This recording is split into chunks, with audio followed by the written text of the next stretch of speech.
Well, you got a lot on your plate, and speaking of plates, this is your latest book. I love it. I've sort of basically gone through every page of it, and there's some, it's very much you when you talk about your whole philosophy in life. But there's some beautiful recipes and great elixirs. Look, I've even marked all the smoothie pages because I'm just going to chuck them in the Thermomix and do all that. But, you know, in terms of this, the biggest message here with Nourish is forget about the diets. Now this is the thing, I mean, if you're going to talk to any woman, there's always a point in time where we have been on a diet, we intend to be on a diet, we need to lose a few Ks. So obviously we're going to change something up here. Yeah, I think most women, and I think it's spreading to our male counterparts as well these days, is we don't feel like we're being healthy unless we're depriving ourselves in some way. So it's like, I don't have dairy, I don't have gluten, I don't eat meat. It's like, you know, you need some rule book. And to be quite honest, I don't believe in diets. I've said it really clearly in Nourish. It's screaming in there. Yeah, it's really screaming. Because the easiest thing to do is to get a diet and follow it. And I think having a really strict regimen to follow is easier for people than moderation.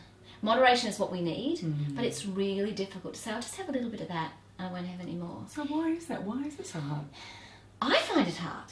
Yeah. I still find it hard to eat in moderation because rules are really easy to follow, and once you do that, it just humanly, I don't have the answer, but humanly you want that rule book and it makes it easy, but it's not sustainable. So we really we need to think about what we want to do for the day. We need to nourish our body with real food.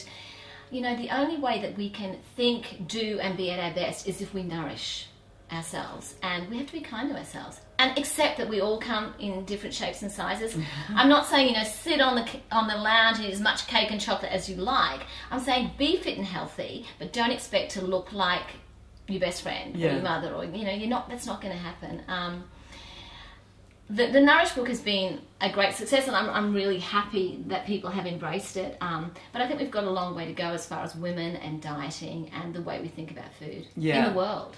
Well, I think it just comes down to our relationship with food, and it starts obviously at a very young age, particularly I think with kids, and you know, obviously they want to look a certain way, and at the whole peer group pressure. So it goes back to education, which this is a great book even on education, because you understand sort of what you get out of it. If the more you put in, obviously the more you get out.